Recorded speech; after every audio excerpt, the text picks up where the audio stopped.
Bismillahirrahmanirrahim. Assalamualaikum warahmatullahi wabarakatuh. Alhamdulillahi hamdan katsiran tayyiban mubarakan fih kama yuhibbu rabbuna wa yarda.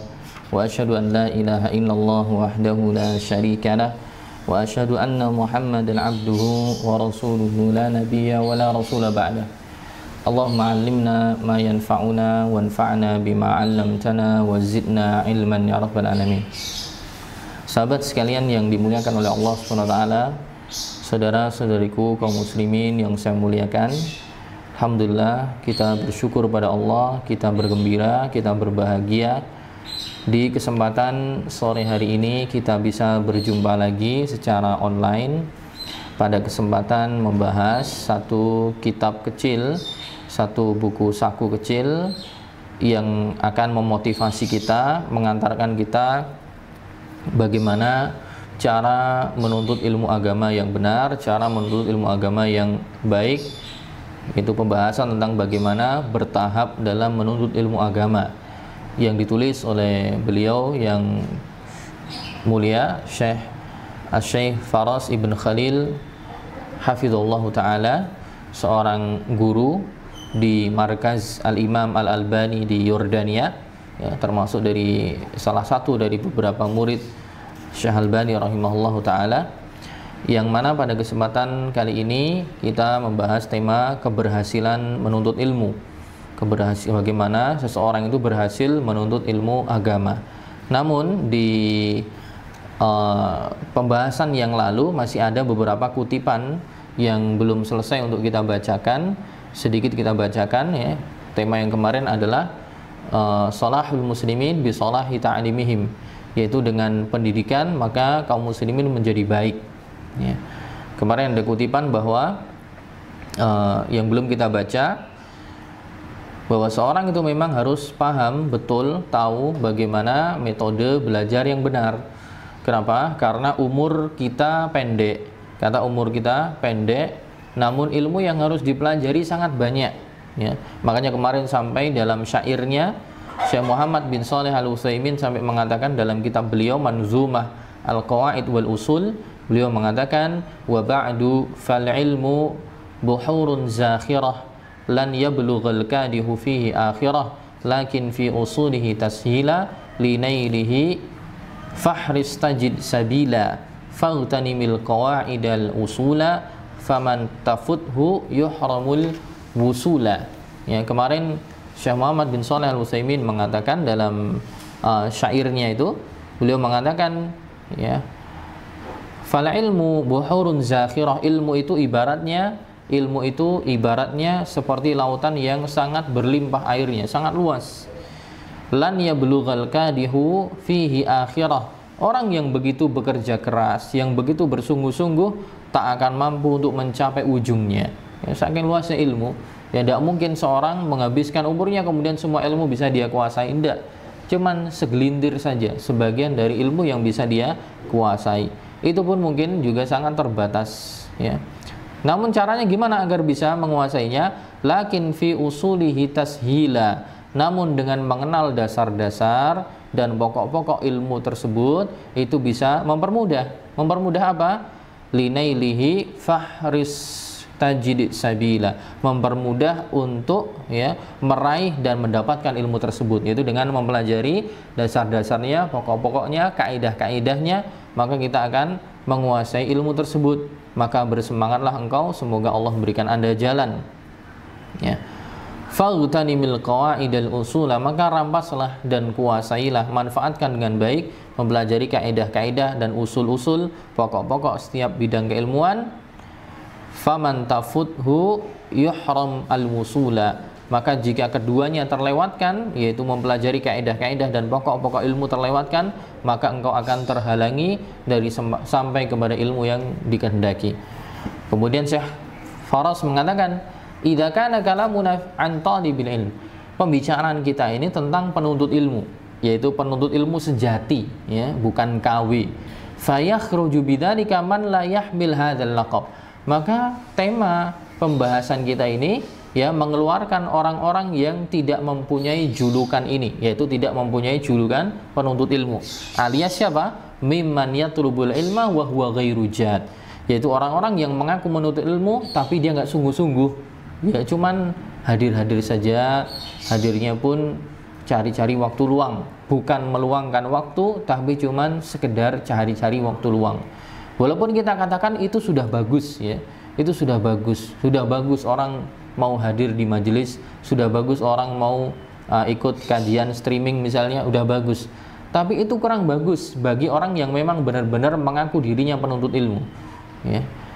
Maka tidak boleh dia kemudian cuman biasa-biasa aja, harus bersungguh-sungguh, ya. Makanya Ibnu Faris rahimahullahu taala dalam kitab Ibtighahur Ruwat, Ibnu Faris mengatakan dalam nasyid beliau atau dalam syair beliau, idza kunta ta'da bihurril masifi wa yubsil kharifi wa burdis syita, kalau kamu merasa tersakiti, ya kalau kamu wahai penuntut ilmu merasa tersakiti dengan panasnya musim panas, dan engkau merasa tersakiti dengan keringnya ya musim gugur, dan kamu merasa tersakiti dengan rasa dinginnya musim dingin, wa yulhika husnuz zamanir rabi', dan baiknya waktu atau baiknya pada saat musim semi, ya, menjadikan engkau lalai, fa akhdhuka lil ilmi kulli mata, maka kamu kapan lagi nuntut ilmu agama? Jadi ketika pas di musim panas merasa panas, akhirnya males-malesan belajar agama, wah panas nggak semangat. Ketika pas di musim gugur, wah kering udaranya, tidak nyaman. Ketika pas di musim dingin, banyak musim hujan misalnya, wah ini hujan, wah ini dingin, maka saya keluar, saya masuk angin dan seterusnya. Kemudian datang ya musim yang ditunggu-tunggu, yaitu musim semi, ketika hawanya sedang. Ini mungkin di negara yang punya 4 musim, ya, yang hawanya sedang, kemudian kondisi pohon-pohon yang tadi berguguran meranggas, kemudian sekarang bisa tumbuh lagi bunganya, daunnya asik. Kemudian tapi di situ bukan untuk nuntut ilmu, malah dia terlalaikan dengan kondisi yang mengenakkan itu. Fa akhdhuka lil ilmi kulli mata, maka kapan lagi kamu nuntut ilmu? Maksudnya poinnya adalah nuntut ilmu itu sepanjang masa, sepanjang waktu, melewati masa yang susah, ketika waktu panas, ketika waktu kering, ketika waktu dingin, semuanya digunakan, dihabiskan untuk menuntut ilmu agama, ya. Jadi jangan cari nyamannya. Lihatlah para ulama dahulu menuntut ilmu agama, ya. Orang-orang zaman dahulu di Jazirah Arab, di Afrika, zaman dulu belum ada AC, ya, belum ada kipas angin, ya, belum ada AC, belum ada kipas angin, tapi mereka tetap hadir, bahkan rela menempuh berkilo-kilometer, bahkan sampai keluar dari negerinya untuk hanya sekedar mencari ya sepotong hadis Nabi, untuk mencari guru, ya. Bahkan banyak cerita dari teman-teman, ya, termasuk teman-teman saya yang masih belajar di sana. Mungkin kalau yang belajar di Saudi Arabia mungkin nyaman, tentram, damai, karena mereka tinggal di Saudi, ya, negerinya makmur, kaya raya. Mereka berkuliah di kampus, pasti kampusnya punya asrama, asramanya ber-AC, itu nyaman-nyaman saja. Tapi beberapa teman ada yang belajar di Mesir, ada yang belajar di Sudan, apalagi di Sudan. Di Sudan itu ya musim panas itu, atau di sana adanya hanya panas dan panas banget, ya. Adanya hanya panas dan panas banget. Jadi cerita dari beberapa teman yang pernah belajar di Sudan, di sana itu sampai kalau mandi sehari itu bisa lebih dari 3 kali, ya. Atau teman di Yaman, ada teman di Yaman pernah belajar di Ma'had Darul Hadis di Fuse. Sekarang beliau pindah di daerah dekat Hadramaut. Nah, ketika beliau di Fuse itu sehari bisa 5 kali dia mandi, ya, sehari bisa 5 kali. Kalau pas musim panas seperti ini, musim panas ini faslus shaif, itu di sana selesainya hanya kalau ruangannya ada AC-nya, itu bisa dingin. Tapi kalau pakai kipas angin justru malah tambah panas, karena sejatinya udaranya panas, ketika dikasih angin itu malah semakin panas. Beda dengan di tempat kita, dikasih angin mungkin lumayan gitu, kalau di sana enggak, dikasih kipas angin malah semakin panas. Bahkan sebagian teman di Sudan itu ada yang kalau malam pas waktunya musim panas datang, malam mereka tidur di luar, pakai kasur dibawa keluar, itu kadang kasurnya dicipratin air biar dingin. Nah, poinnya adalah itu beberapa para penuntut ilmu yang sampai rela ke luar negeri, ya, di negeri-negeri yang seperti itu, ya, fasilitas kurang memadai, bahkan mungkin ekonominya mungkin negara tersebut termasuk ekonominya yang sedang berkembang, ya seperti Yaman, Sudan, itu bukan negara kaya. Adapun teman-teman yang bisa belajar di Saudi mungkin enak, ya, tempatnya semua fasilitasnya ada, tapi ya teman-teman yang lain itu sangat terbatas. Itu salah satu gambaran. Di tempat kita pun seperti itu, ya, anak-anak yang belajar di pondok semua terbatas. Beda dengan ketika tinggal di rumah, makan masakan ibu yang enak sesuai dengan selera kita, tapi di pondok makannya sederhana, makan dengan banyak orang, dan banyak kesulitan yang lain. Memang seperti itu perjuangan dari seorang penuntut ilmu agama. Wa idza alimna anna ahlal ilmi yaqsimuna marahil at-talab ila thalath marahil. Kemudian di sini Syekh Faras Khalil membagi, ya, menyebutkan pembagian ulama, bahwa ulama membagi penuntut ilmu atau jenjang, tahapan, fase menuntut ilmu itu terbagi 3. Beliau mengatakan ada 3 jenjang. Pertama bidayah, yang kedua tawassut, yang ketiga intiha, yaitu jenjang bidayah, pemula, level pemula, ya. Ibtidaiyah, ya, bahasa kita, sekolah dasar, level dasar, bidayah. Wa tawassut, level pertengahan. Setelah naik dari level pemula, naik ke level pertengahan. Yang ketiga intiha, level akhir, ya, level akhir. Atau juga ulama membagi level iktisor, ya, level ringkas, wa iktisad, ya. Iktisor level ringkasan, kemudian level iktisad, ya. Atau iktisor itu level terbatas, pendek, ya, ringkas. Atau level iktisad yang kedua, level keduanya adalah iktisad, yaitu level yang sudah ada pembahasan tapi sederhana. Baru yang terakhir level istiqsa. Istiqsa itu level yang sudah mulai menyelidiki detail, ya, sudah mulai selidik detail. Atau lebih mudah, biasanya paling sering ulama membaginya yang pembagian yang pertama, yaitu bidayah, level pemula, level tawassut, pertengahan, dan level intiha, ya, muntahi, yaitu level akhir, ya, orang yang di level akhir. Karena kalamuna antadi bil ilmil mubtadi. Namun, ya, pembicaraan kita di buku kita ini, itu kita sedang membicarakan tentang yang level pemula, yaitu level pemula, level dasar. Adapun yang level pertengahan dan level yang terakhir, maka tidak kita bicarakan di sini. Kenapa? Yaitu baru kita bicarakan kalau sudah melewati level pemula. Jadi pembicaraan kita tentang bagaimana menuntut ilmu agama, bagi tahapan menuntut ilmu agama bagi orang-orang yang masih di level pemula, agar mereka bisa maksimal itu seperti apa. Kemudian sekarang di pasal yang ketiga kita membahas tentang keberhasilan seorang menuntut ilmu, ya. Wusulu ba'dhi talabah dunal akhirin. Sebagian santri yang sukses dan sebagian tidak. Atau mungkin kita katakan, ya, judulnya adalah keberhasilan seorang menuntut ilmu. Bagaimana dia berhasil? Berkata Ibnul Qayyim rahimahullahu ta'ala, Ibnul Qayyim rahimahullah mengatakan dalam kitab beliau Al-Fawaid, ya, halaman 251, al-jahlu bit-tariq wa afatiha. Ketidaktahuan akan metode belajar agama dan juga penyakit-penyakitnya, wal maksud, dan juga tidak tahu tujuan atau maksud dari menuntut ilmu agama. Jadi 3 hal. Kalau orang sampai tidak tahu metode belajar agamanya, tidak tahu penghalang-penghalangnya atau penyakit-penyakitnya, juga tidak tahu maksud dari tujuan agama, belajar agama. Maksudnya apa? Sudah pernah kita sampaikan di awal, ya, muqaddimah. Maksud dari orang menuntut ilmu agama itu adalah mengangkat kebodohan dalam diri dan nanti mengangkat kebodohan dalam diri orang lain. Jadi kita bekali diri dengan ilmu, kemudian didakwahkan. Ya.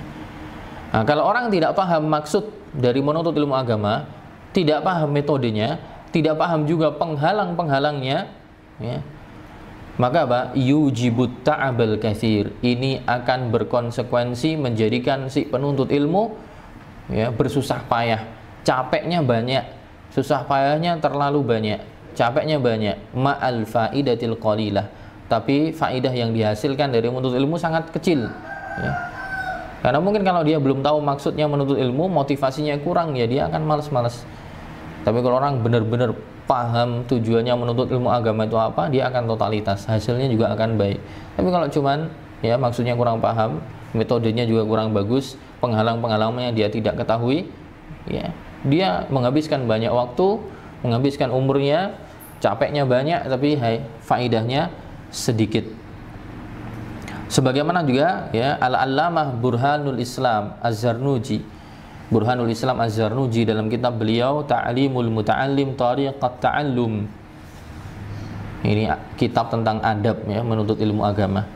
Beliau mengatakan falamma ra'aitu katsiran min tullabil ilmi fi zamanina. Dan ketika aku melihat ya banyak fenomena, aku melihat banyak fenomena dari kalangan penuntut ilmu di era beliau, di era beliau. Jadi beliau melihat fenomena para penuntut ilmu di zaman beliau. Ngapain mereka? Yajidduna ilal ilmi wala yasilun. Mereka bersungguh-sungguh untuk belajar ilmu agama, tapi kok tidak sampai-sampai. Alias maksudnya ilmu yang didapatkan tidak maksimal. Wa min manafi'ihi wa samaratihi yuharamun. Bahkan mereka dari manfaat ilmu tersebut dan buah dari ilmu tersebut terhalangi. Alias mereka nuntut ilmu tapi terhalangi dari manfaat dan buah dari ilmu itu. Apa manfaat dan buah itu? Yaitu beramal dan menyebarkan ilmu. Jadi mereka beramalnya kurang. Ya, udah menuntut ilmu lama tapi kok beramalnya kurang. Menuntut ilmu lama kok tidak bisa menyebarkan. Mereka sudah sungguh-sungguh. Kenapa? Lamma annahum akhta'u tariqahu wa taraku syara'itahu. Itu ketika mereka salah, mereka keliru. Mereka salah, mereka keliru ya, meniti jalan. Mereka salah dan mereka keliru meniti jalan, memilih metode. Jadi ketika mereka sungguh-sungguh, cuman faedahnya kecil. Sebabnya apa? Kata beliau, akhta'u tariqahu. Mereka keliru, mereka salah memilih metode. Mereka keliru, mereka salah dalam memilih jalan untuk menuntut ilmu tadi. Wa kullu man akhta'at tariq dhalla. Dan setiap orang yang salah memilih jalan pasti dia tersesat. Wala yanalul maksud. Dan kalau dia sudah tersesat, maka maksud dari apa yang dia cari ya tidak dia dapatkan, sedikit ataupun besar, qalla au jalla. Di dalam kesempatan yang lain ya, ulama yang lain mengatakan tadi komennya Ibnul Qayyim ya, pernyataan Ibnul Qayyim, kemudian pernyataannya Burhanul Islam Az-Zarnuji, kemudian sekarang juga berkata Al-Allamah Ibnu Badran ya, Imam Ibnu Badran rahimahullah dalam kitab beliau Al-Madkhal ila Madhabil Imam Ahmad ibn Hanbal, dalam kitab ya, Al-Madkhal, pengantar mengenal madhab Imam Ahmad ya, madhab Hambali. Ibnu Badran ini punya buku yang menuliskan tentang bagaimana mengenal madhab Imam Ahmad bin Hanbal. Beliau di situ dalam beberapa pernyataan beliau mengutipkan i'lam anna katsiran minan nas yaqduna as-sinina at-tiwal. Ketahuilah bahwa banyak dari kalangan manusia, maksudnya di sini para penuntut ilmu, ketahuilah bahwa banyak dari kalangan penuntut ilmu yaqduna as-sinin. Mereka menghabiskan tahun yang panjang fi ta'allumil ilmi, dalam menuntut ilmu agama. Mereka menghabiskan waktu yang panjang ya, bertahun-tahun yang panjang dalam menuntut ilmu agama. Bal fi ilmin wahid, bahkan hanya dalam satu disiplin ilmu. Wala yahsuluna minhu ala ta'il, tapi mereka ternyata tidak menghasilkan ilmu ya kecuali hanya sedikit ya, kecuali hanya sedikit.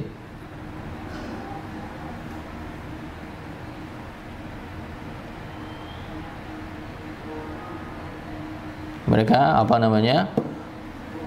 tidak mendapatkan ilmu kecuali hanya sedikit. Wa rubbama qadaw a'marahum, bahkan mereka mungkin menghabiskan umur mereka tapi mereka belum naik, lam yartaqau, belum naik dari level darajah al-mubtadiin. Mubtadiin ibtida ini sering kita sebut madrasah ibtidaiyah ya, maksudnya belum lulus SD. Maksudnya di sini beliau mengatakan banyak orang yang menghabiskan umurnya Ya, waktu sudah dia habiskan, tapi kok dia belum naik, belum berpindah, belum beranjak dari level pemula, level dasar gitu. Wa qala al-allamah, begitu juga al-allamah Hamad ibn Atiq rahimahullah mengatakan, ya, fatajidu man yashibu wa yashibu wa huwa yaqra, maka engkau banyak mendapati orang-orang yang sampai yashib itu beruban, rambutnya beruban, wa huwa yaqra, dia membaca buku-buku ulama, mempelajarinya, walam yuhassil syai'an, tapi dia seakan-akan tidak mendapatkan sesuatu apapun dari ilmu yang dia pelajari. Dari komen para ulama, dari pernyataan para ulama tadi, mereka rata-rata berkomentar negatif tentang orang-orang yang tidak sukses menuntut ilmu, tentang orang-orang yang tidak berhasil menuntut ilmu, dan semua rata-rata komentarnya sama, yaitu apa? Karena tidak paham metode, karena tidak menerapkan metode yang benar dalam menuntut ilmu untuk pemula. Semuanya sama, ya, senada. Komentar Ibnu Qayyim tadi, al-jahlu bit-thariq, ketidaktahuan tentang metode belajar. Burhanul Islam Az-Zarnuji mengatakan akhta'a thariq, salah dalam memilih metode. Ya. Kemudian Ibnu Badron, ya, juga mengatakan hal yang serupa. Ya. Semua senada bahwa orang-orang ini atau penuntut ilmu ini tidak bisa menghasilkan ilmu yang seperti yang diharapkan karena ada kekeliruan dalam menuntut ilmunya. Mungkin tahapannya yang keliru, dan nanti akan mulai dijelaskan di poin-poin berikutnya. Taib, masih 5 menit lagi, sedikit saya bacakan pasal yang keempat. Pasal yang keempat, al-muddah az-zamaniyah. Al-muddah az-zamaniyah al-kafiyah li tahsili usulil ilmi. Rentang waktu yang cukup untuk meraih dasar-dasar ilmu. Ini tingkat dasar, ya, kita sedang ngomongin tingkat dasar. Ini bagaimana atau berapa rentang waktu yang dibutuhkan bagi seorang pemula untuk menguasai pondasi-pondasi keilmuan, untuk menguasai dasar-dasar ilmu, untuk meraih kunci-kunci setiap disiplin ilmu, sehingga dengan kunci-kunci itu dia bisa membuka pintu-pintu ilmu yang lebih besar, ya. Makanya jenjang kuliah itu kan ada S1, S2, S3, ya. Makanya kalau di Timur Tengah, ya, kalau di Timur Tengah, di Timur Tengah itu untuk S1, untuk belajar agama itu rata-rata untuk program S1 itu masih model dicekokin sama dosen, dicekokin sama guru. Bahkan untuk S1 pun di sana rata-rata belum ada model skripsi, ya. Baru ada skripsi itu di pasca sarjana, tesis di S2, disertasi di S3. Ataupun S1 itu tidak ada mereka. Modelnya kalau di Timur Tengah, entah itu di Saudi Arabia atau di Mesir atau di tempat yang lain, ya, itu tidak ada skripsi, tidak ada karya ilmiah untuk S1. Karena S1 itu proses untuk menanamkan pondasi keilmuan. Jadi fikihnya dipelajari, usul fikihnya iya, qawaid fikihnya iya, mustalah hadis iya. Jadi modelnya dicekokin dulu, ya. Buku-buku ini, literatur ini dikonsumsi semua. Baru kalau sudah dikuasai, baru nanti mulai S2, baru mulai nulis. Dia mulai meneliti, menelaah. Kenapa? Karena dia sudah punya dasar-dasarnya. Setelah lulus S1 dia sudah punya kunci. Setiap disiplin keilmuannya dia sudah punya kunci, sehingga dia mampu untuk membuka pintu keilmuan yang lebih besar. Makanya S2 mulai dia membaca buku yang lebih luas, mulai meneliti, kemudian mulai menulis. Di S3 lebih dari itu, dia mulai mengkritik, ya. Sudah mulai mengkritik metode ulama seperti apa.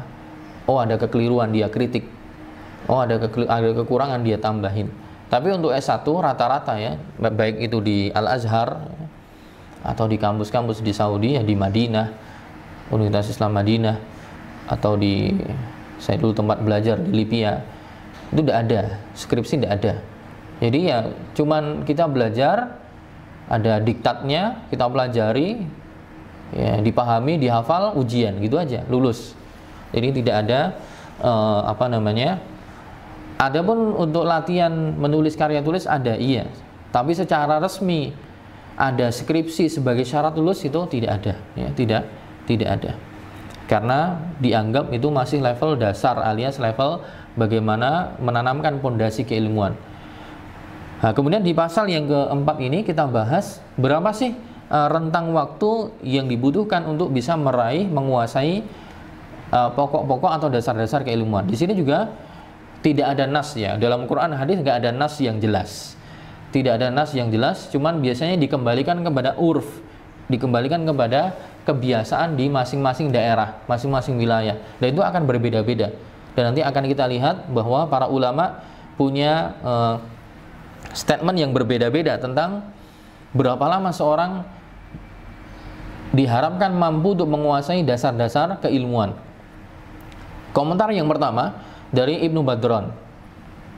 Al-Allamah Ibnu Badran rahimahullah mengatakan dalam kitabnya Al-Madkhal, "Waqad kanat hadhi tariqatu syekhina Al-Allamah Asy-Syaikh Muhammad ibn Utsman Al-Hambali." Dan metode belajar ini, ya, beri potongan statement beliau, metode belajar yang dipelajari oleh Ibnu Badran dari gurunya Syekh Muhammad ibn Utsman Al-Hambali yang lebih terkenal dengan Khatib Duma, ya. Khatib Duma. Duma itu nama tempat, ya, nama tempat di Syam, di Suriah kalau sekarang, ya. Jadi gurunya Ibnu Badran ini namanya Syekh Muhammad bin Utsman Al-Hambali, itu lebih terkenal dengan Khatib Duma. Nah, banyak ulama yang seperti itu, ya, dikasih julukan Al-Khatibul Baghdadi, khatibnya Baghdad, ya, dan yang lainnya. Beliau mengatakan, walamma akhadtu nasihatahu ma'khadzal qabul. Syekh Ibnu Badran mengatakan, saya mengambil nasihat guru saya sebagai nasihat yang saya terima. Gurunya mengatakan, lam ahtaj fil qiraah alal asatidah fil ulum wal funun. Saya tidak membutuhkan untuk membaca, ya, bidang-bidang keilmuan kepada para guru, ya. Jadi saya tidak membutuhkan, ya. Beliau mengatakan, saya tidak membutuhkan waktu untuk membaca ilmu-ilmu dan disiplin-disiplinnya kepada guru-guruku melebihi 6 tahun. Jadi maksudnya untuk mendapatkan dasar-dasar keilmuan saya tidak butuh lebih dari 6 tahun. 6 tahun sudah cukup, gitu. 6 tahun sudah cukup menurut beliau yang orang Arab, dan di zaman beliau yang belum ada gadget, belum ada macam-macam. Nah, sekarang bisanya berbeda. Pertama, perbedaan tempat. Kedua, perbedaan kita bukan orang Arab, karena mereka orang Arab sudah paham bahasa Arab, nggak butuh belajar bahasa Arab terlalu banyak. Berarti kita kalau pengen menelaah buku-buku ulama, berarti harus belajar bahasa Arab dulu. Berarti tambah lagi, belajar bahasa Arab 2 tahun misalnya, baru kemudian fokus di belajar ilmu agamanya. Nah, ini tambah 6 tahun, paling nggak 8 tahun, ya.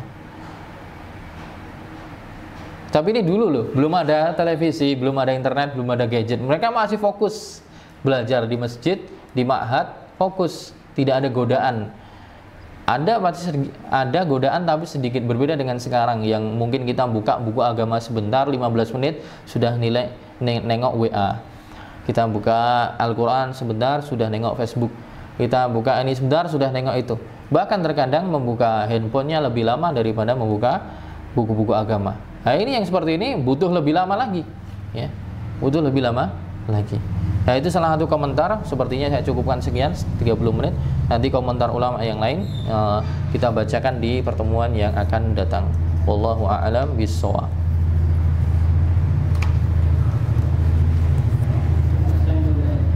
Ya.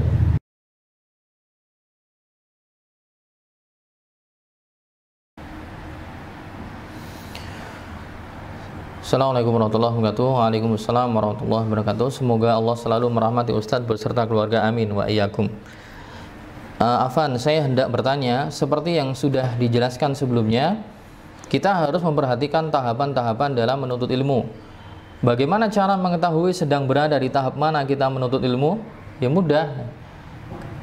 Kalau kita bahasa Arab belum bisa, ilmu usul fikih itu apa belum paham, ilmu mustalah hadis itu apa belum paham, fikih juga kitab Toharoh aja belum selesai pembahasan, pelajaran tauhid, usul salasah, Al-Qawaidul Arba belum pernah baca, berarti kita masih di level pemula. Ya, masih di level pemula. Tapi kalau bahasa Arab udah bagus, Masya Allah, udah bagus. Buku-buku tauhid, akidah, dasar-dasarnya, Al-Usulus Salasah udah selesai, Al-Qawaidul Arba udah selesai, Kitabut Tauhid sudah, Nawaqidul Islam sudah Al-Aqidah Al-Wasithiyah sudah. Fikihnya misalnya kalau yang belajar fikih Syafi'i, Matan Abu Syuja udah selesai, syarahnya Fathul Qorib udah selesai misalnya, atau yang belajar fikih Hambali, Umdatul Fiqh udah selesai, ya, atau Zadul Mustaqni udah selesai, atau usul fikih udah selesai, Matan Waraqat misalnya, atau udah selesai Al-Usul min Ilmil Usul. Kemudian belajar bahasa Arabnya, nahwunya Al-Ajurumiyah udah selesai misalnya, berarti mungkin kita sudah mulai masuk ke level kedua, tawassut, pertengahan, sudah mulai membuka pembahasan ke tema-tema yang lebih luas. Tapi kalau tadi buku-buku tadi yang saya sebutkan misalnya belum selesai, bahkan mungkin ilmu alatnya juga belum mampu, bahasa Arabnya belum bisa, berarti kita masih di level pemula. Masih di level pemula. Wallahu a'lam bishawab.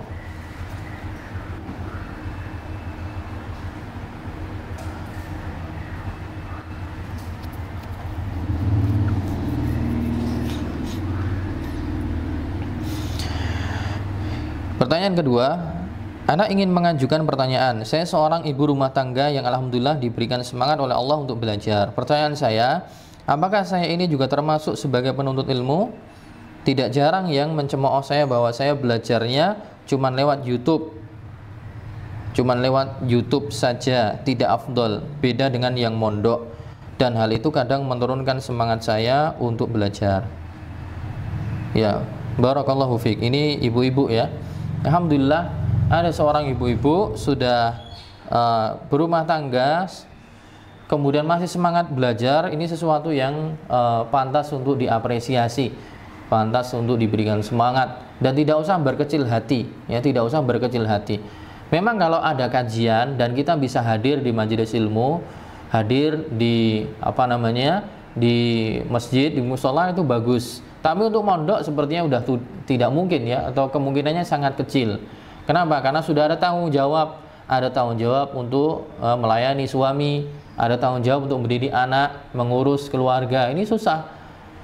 Tapi ada opsi-opsi yang lain. Kaidah fikih mengatakan bahwa sesuatu yang tidak bisa kita dapati semua, jangan tinggalkan semua, ambil walaupun sebagian. Para ulama mengatakan, ma la yudraku kulluhu la yutraku kulluhu. Sesuatu yang tidak bisa kita dapati ya semuanya, jangan tinggalkan semuanya.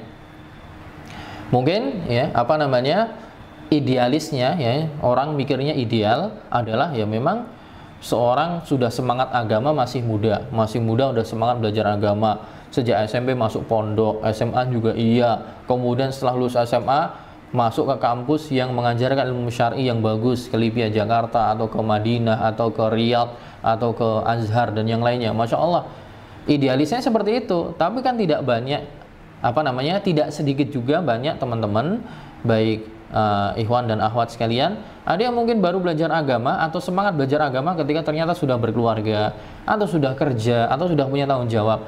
Dan kita kadang nggak bisa meninggalkan hal itu. Kalau kita tinggalkan nanti banyak tanggung jawab yang terbengkalai.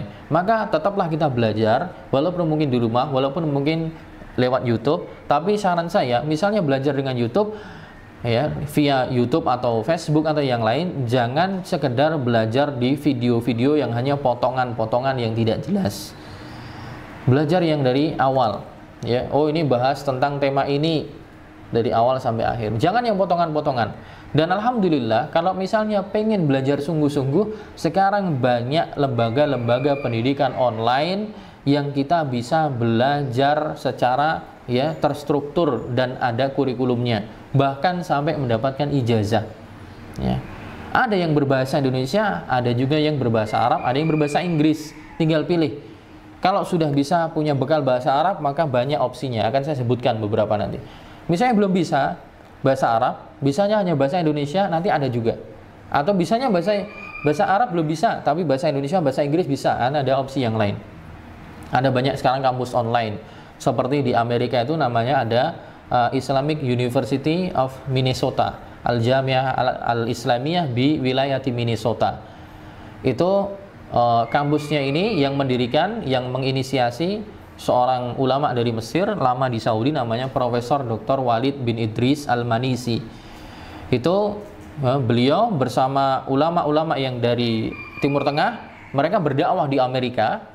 Kemudian daripada dakwahnya tidak terstruktur, mereka bersepakat buat kampus. Kampusnya virtual, online. Ada sejak dari jenjang S1, S2 sampai S3 dan biayanya terjangkau. Tapi cuman masalahnya bahasa pengantar pakai bahasa Arab. Nah, ini mungkin bagi yang sudah bisa. Ada opsi yang lain juga, yang bahasa Indonesia atau bahasa Inggris. Kalau yang bahasa Indonesia atau bahasa Inggris ada namanya IOU, International Open University, atau dulu namanya Islamic Open University. Itu rektornya Dr. Bilal Philips, orang Afrika, tapi kalau nggak salah kelahiran Kanada. Beliau dulu belajar di Madinah, Universitas Islam Madinah, kemudian ke Jamiatul Imam, kemudian setelahnya beliau dakwah terutama di wilayah Amerika dan Eropa. Beliau buat kampusnya pusatnya di Gambia di Afrika Barat, pakai bahasa Inggris. Cuman alhamdulillah karena kampus ini responnya banyak, yang peminatnya banyak, itu di Indonesia juga ada cabangnya, ada perwakilannya, dan alhamdulillah untuk di Indonesia, untuk program S1 ada juga yang berbahasa Indonesia. Nah, untuk program S1 ada yang berbahasa Indonesia. Itu enak, kuliahnya virtual, online, bisa belajar, terstruktur, ada materinya, diktatnya, dosen-dosennya mumpuni, ya, dan biayanya murah. Ya, di sini saya tidak sedang promosi ini ya, maksudnya promosi mengarahkan belajar. Kalau pengen lebih terstruktur, jadi masuk kuliah gitu. Kuliahnya 4 tahun ya, kuliah 4 tahun kalau nggak salah bisa dikejar juga. Bagi yang bisa menyelesaikan cepat itu bisa 3,5 tahun kalau tidak keliru. Nah, itu nanti bisa ngulik-ngulik aja, klik aja di Google.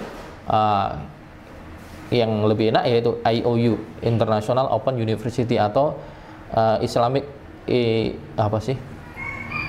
International Open University. Kalau dulu Islamic Open University. Ada yang pakai bahasa Indonesia. Ketika aja IOU bahasa gitu. Nanti ada pengarahannya di situ. Nanti bagi yang pengen tanya, saya berikan kontaknya untuk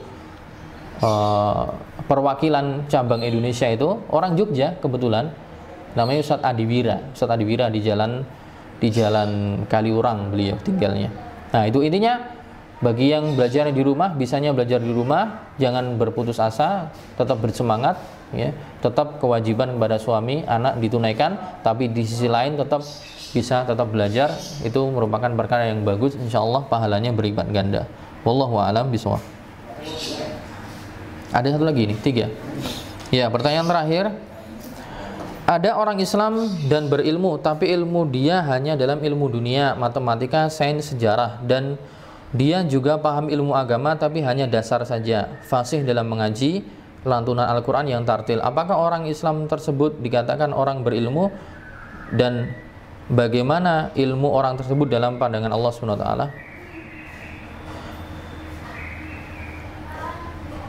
Ya, memang standar orang berilmu di Indonesia itu sekedar bacaan Qurannya bagus, tartil, ya, kemudian dikatakan dia berilmu. Ya. Yang dimaksud berilmu itu sebenarnya adalah ulama, itu maksudnya adalah para mujtahid, orang berilmu yang disebutkan dalam Al-Quran, yang kita disuruh untuk bertanya kepada mereka. Orang berilmu yang dimaksudkan dalam Al-Quran, yang kita disuruh untuk bertanya pada mereka, itu maksudnya adalah para ulama. Itu orang-orang yang memahami agama secara keseluruhan, bahkan mereka mencapai derajat ijtihad. Seperti Dalam Al-Quran Allah mengatakan fas'alu ahla dzikri in kuntum la ta'lamun. Wahai kalian orang-orang yang tidak paham, orang-orang yang masih awam, bertanyalah kepada ahlu dzikir. Ahlu dzikir itu bukan orang yang suka zikir, tapi ahlu dzikir di sini ditafsirkan oleh Atha bin Abi Rabbah, maksudnya adalah al-ulama. Yaitu bertanyalah kepada ulama jika kalian tidak paham tentang ilmu agama. Nah, yang maksudnya paham ilmu agama itu bukan hanya sekedar pandai baca Quran. Ya, pandai baca Quran itu adalah sesuatu hal yang masih belum mencapai kriteria. Orang kalau paham agama, ulama itu tidak hanya sekedar baca Quran, tapi dia hafal Quran. Dia hafal Quran plus maknanya, plus juga cara memahaminya, juga hadisnya, juga kaidah bagaimana cara memahami. Nah, soalnya di Indonesia standar orang jadi ulama itu sangat mudah. Kalau di Indonesia orang cuman sekedar bisa ceramah itu dikatakan ulama. Orang cuman sekedar bisa berorasi tentang masalah agama menggebu-gebu itu dianggap ulama. Orang cuman bisa naik mimbar itu langsung dianggap ulama. Ya. Setiap ulama itu pasti dai, tapi tidak setiap dai itu ulama. Itu poin penting. Ya. Kalau ulama itu pasti dai, tapi setiap dai belum tentu ulama. Orang yang hanya bisa ceramah, mengajak orang itu namanya dai, tapi belum tentu dia ulama, belum tentu dia orang yang berilmu. Ya. Makanya Imam As-Suyuti mengatakan, ya, beliau mengatakan mensifati orang awam itu kalau mensifati orang yang bisa ceramah itu sudah dikatakan ulama. Imam As-Suyuti mengatakan al-alimu indal jahil man yas'adul mimbar. Al-alimu indal awam, bukan jahil ya, al-alimu indal awam man sa'idal mimbar. Kata Imam Suyuti, orang berilmu di mata orang awam itu adalah orang yang bisa naik mimbar, maksudnya ceramah gitu. Makanya di tempat kita di Indonesia kadang rancu ya, istilah ulama dengan istilah ustadz, dai itu semua susah untuk dibedakan. Sekedar orang bisa ceramah menggebu-gebu langsung dikatakan ulama, padahal belum tentu ya. Bisa aja dia cuma ngafal satu ayat, dua ayat, satu hadis, dua hadis. Misalnya hafal pun bagaimana cara memahaminya belum tentu bisa. Karena lafadz Quran, hadis itu nanti ada lafadz yang umum, ada lafadz yang khusus, ada mutlak, ada muqayyad, ada nasikh, mansuh. Nah, itu nanti harus dipelajari, harus punya ilmu alat untuk memahami dan mengeluarkan kesimpulan hukum, yaitu dia harus belajar yang namanya ilmu usul fikih. Ilmu usul fikih itu ibaratnya adalah ilmu yang digunakan sebagai alat untuk nanti memasak dalil Quran dan hadis sehingga kita bisa paham kesimpulan hukumnya, hasilnya seperti apa. Perkara ini gimana? Oh, hukumnya apa? Itu harus punya ilmu usul fikih. Kalau cuma sekedar bisa baca Quran, bacaannya bagus, itu belum dikatakan ulama, belum dikatakan orang yang berilmu. Wallahu a'lam bishawab. Ya, mungkin itu dulu.